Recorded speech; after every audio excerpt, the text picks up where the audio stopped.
নমস্কার, ঋতিকা শৈশবে সকলকে স্বাগত। আমি আজকে দেখাবো 34 সাইজ ব্রাকার ব্লাউজের পুরো ফুল স্টিচিং। তো ভিডিওটা না টেনে শেষ পর্যন্ত দেখতে থাকুন কীরকমভাবে কি তৈরি করি। চলুন শুরু করা যাক। এরকম ফুল পার্ট পুরো আমি কেটে রেডি করে রেখেছি, জাস্ট জোড়ার জন্যই আপনাদের দেখানো। আমি ছোট পোর্শনটাকে ধারে রাখবো বোতাম পট্টির কাছে, বড় পোর্শনটাকে উপর পিছন দিকটা রাখবো। হ্যাঁ, ছোট পোর্শনটা সামনে রাখলে জিনিসটা ভালো বসে, খাপটা ভালো হয়। 1/2 ইঞ্চি গ্যাপ বাদ দিয়ে পুরোটা আমি সেলাই করে নেব। আর এই সময় চেষ্টা করবেন যতটা স্টিচ ছোট দেওয়ার, কারণ এই ব্লাউজ জিনিস এগুলো যত স্টিচ ছোট দেবে জিনিসটা ভালো দেখাবে। একটা স্টিচে তখন আপনার হয়ে যাবে, কারণ যখন আপনি স্টিচ বড় দেবে এগুলো ভবিষ্যতে ফেসে যাওয়ার চেষ্টা করবেন।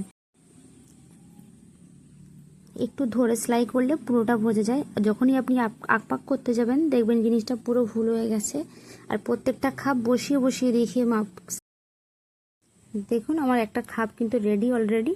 এবার 3/3টা জোড়ার পালা। আমার 3/3টা বসিয়ে দেখিয়ে দিচ্ছি কতটা কি হচ্ছে। দেখুন আমার কিন্তু এখন বসে যাচ্ছে, কিন্তু সেলাইয়ের সময় হয়তো সামথিং কমও হতে পারে বা বেশি হতে পারে বা চলেও আসতে পারে। ওই জন্য প্রত্যেকটা স্টেপ ভালো করে দেখে নেবেন, দেখে তারপর সেলাই করবেন। কারোর অসুবিধা হলে কন কেটে নেবেন, কন কেটে তারপরে আপনি সেলাই করতে পারেন।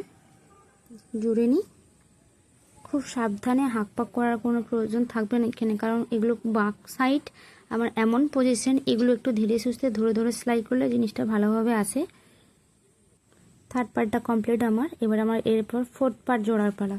4 নম্বর পার্ট আমি জোড়বো। এখানে দেখিয়ে দিই সামথিং একটু বেড়েছে, দেখেছি আমি বলেছি সামথিং। এটা যখন 4 পার্ট জুড়বো তখন দেখবেন এটা কাভার হয়ে যাবে। এটা যখন এরকমভাবে জুড়বো তখন দেখবেন এটা কাভার হয়ে যাবে পুরোটা। এটা মনেই হবে না সামথিং একটু বেশি হয়েছে বলে। দেখুন, আর সবসময় ছেড়ে সেলাই করলে জিনিসটা দারুণ আসবে, কারণ বেশি দিলে তখন আরও সমস্যা হয়ে যেতে পারে। হয়ে গেছে। এবার এটাকে পুরো উল্টে দেবো। এই যে সেলাইটা দেখুন কাভার হয়ে গেছে, এটাকে উল্টে দেবো, দিয়ে এর উপর একটা চাপ সেলাই দেবো। এর ঠিক মেশিনটাকে ঘুরিয়েই এর উপর একটা চাপ সেলাই দিলেই আমার ব্লাউজটা প্রায় ডান। এবারে পট্টির জোড়ার পালা। দেখুন বোতাম পট্টি আমি তৈরি করব। এখানে বোতাম পট্টি আমার, যেহেতু আমি পেপার পেস্টিং এটা ইউজ করছি না, যারা পেপার পেস্টিং ইউজ করবে তারা 1 থেকে 1.5 কি 2 সেমি নিলেই হবে। আমি যেহেতু পেপার পেস্টিং ইউজ করছি না, আমি এখানে 3 সেমি কাপড় নিচ্ছি। 3টা নিয়ে এটাকে আমি প্রথমে উপর থেকে সেলাই, উপরে ব্লাউজের উপরে বসিয়ে সেলাই করব। দেন আমি এটাকে ব্লাউজের উপরে দেখেছেন করে নিয়েছি। এবার এটাকে ঠিক সুন্দরভাবে মুড়ে পাট করে আমি এটাকে ঠিক উল্টে দেবো। উল্টে দিলেই জিনিসটা আমার কমপ্লিট। বোতাম পট্টি দেখুন উল্টে দিই, দেখুন উল্টে দিয়েছি। এটা এবার চাপা পট্টি, এটা ভিতরে ঢুকে যাবে, কিন্তু আমি চেষ্টা করি কারো যদি সমস্যা হয় সে পিন দিয়ে আটকে নিতে পারে, কারণ আমার সুবিধা ক্ষেত্রে আমি একটা রাফ সেলাই মেরে দিই। রাফ সেলাই দিলে জিনিসটা পুরো টিকসে হয়ে রয়ে যাবে। দেখুন এখানে আপনারা চেষ্টা করলে একটা পিন দিয়ে দিতে পারেন। আমি এখানে রাফ সেলাই দিয়ে দিই। এখানে রাফ সেলাই দিলে জিনিসটা ভালোভাবে বসে যায়, কারণ আমার ব্লাউজের আরও পট্টি মারতে, গলার পট্টি বা বুকের মানে নিচের দিকটা পট্টি মারতে আমার খুব সুবিধা হবে। আমি এটা জাস্ট একটা স্টিচ বড়িয়ে রাফ সেলাই মারবো। দেখুন হয়ে গেছে। এবার এই গলার পোর্শনে যে পট্টিটা জুড়বো এটাকে একটু চেষ্টা করবেন তিরছাভাবে পট্টিটা কাটতে। আমি দেখাই, দেখুন এটা কমপ্লিট। এবার এই যে পট্টিতে এটা আমি তিরছাভাবে কেটেছি, এটা সোজাভাবে কাটলে পট্টিটা ঘোরাতে পারবো না, কারণ গলার সামনে যে ভাঁজটা আছে ওটাতে বাঁকবে না। এই জন্য চেষ্টা করবেন সবসময় একটু তিরছাভাবে পট্টি কাটতে। তিরছা পট্টি কাটলে এখানে ভালোভাবে ঘুরে যাবে এবং বসেও যাবে। আমি আগেই বলেছি আমি পেস্টিং পেপার ইউজ করিনি, যার জন্য পট্টির কাপড়গুলো একটু বড় বড় ইউজ করছি। যেখানে বোতাম পট্টি করেছি 3, এখানে যেখানে 1 লাগবে আমি সেখানে 2 সেমি মতো কাপড় নিয়েছি। 2 সেমি কাপড় নিলে প্রায় আমার কমপ্লিট হয়ে যাবে, কারণ একটু পট্টি মোটা লাগে সব সময়। পেস্টিং পেপার যারা ইউজ করে তাদের পেস্টিং পেপারে লেগে যায়। আমার কমপ্লিট। এবারে এর উপর একটা ছোট্ট ছোট করে আমি সোজাভাবে কেটে আমার ডান।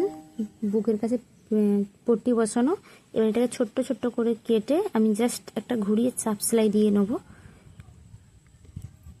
এরকম ছোট কাঁচুরি বা কাঁচির কোণ দিয়ে মুখটা কেটে নেবে সামনে দিয়ে, সামথিং ছোট্ট ছোট করে কেটে এটাকে ঘুরিয়ে জাস্ট আবার রাফ সেলাই একটা দিয়ে দিলেই কমপ্লিট হয়ে যাবে।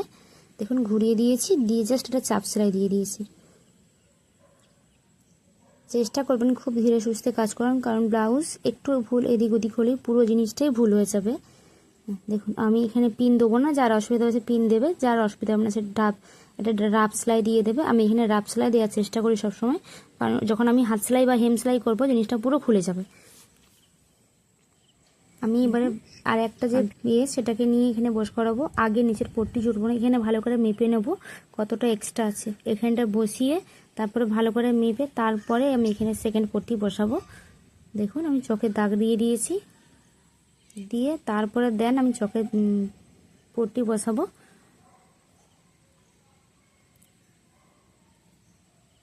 একইভাবে পট্টি দিয়ে একইভাবে আমি উল্টে নেবো, এটা জিনিসটাকে কাপড়টাকে ঠিক একইভাবে উল্টে নেবো।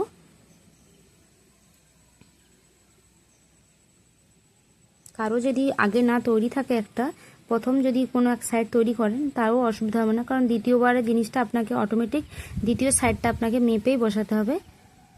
মেপে ভালো করে বোতাম পট্টিটা মেপে নেবেন, মেপে তারপরে হচ্ছে দ্বিতীয়টা হচ্ছে নিচেটা পট্টি বসাবেন, নয়তো খুব অসুবিধা, ছোট বড় হয়ে যাবে, বোতাম পট্টিটা ছোট বড় হয়ে যাবে।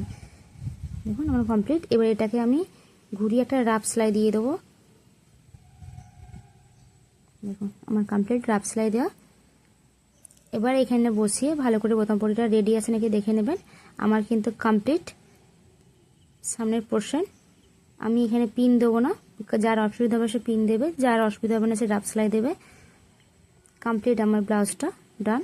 আপনাদের যদি আমার ব্লাউজটা ভালো লাগে অবশ্যই একটা লাইক কমেন্ট শেয়ার, আর যদি আপনারা কাটিং বা স্টিচিং আরও অন্য অন্য ডিজাইনে দেখতে চান অবশ্যই বলবেন, আর কোন সাইজের দেখতে চান সেটাও ক্লিয়ারলি বলবেন, আমি ক্লিয়ারলি দেখানোর চেষ্টা করব।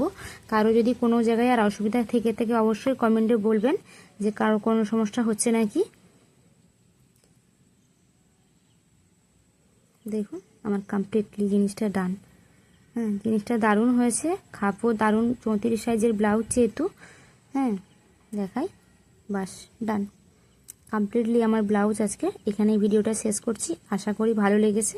একটা লাইক একটা কমেন্ট শেয়ার।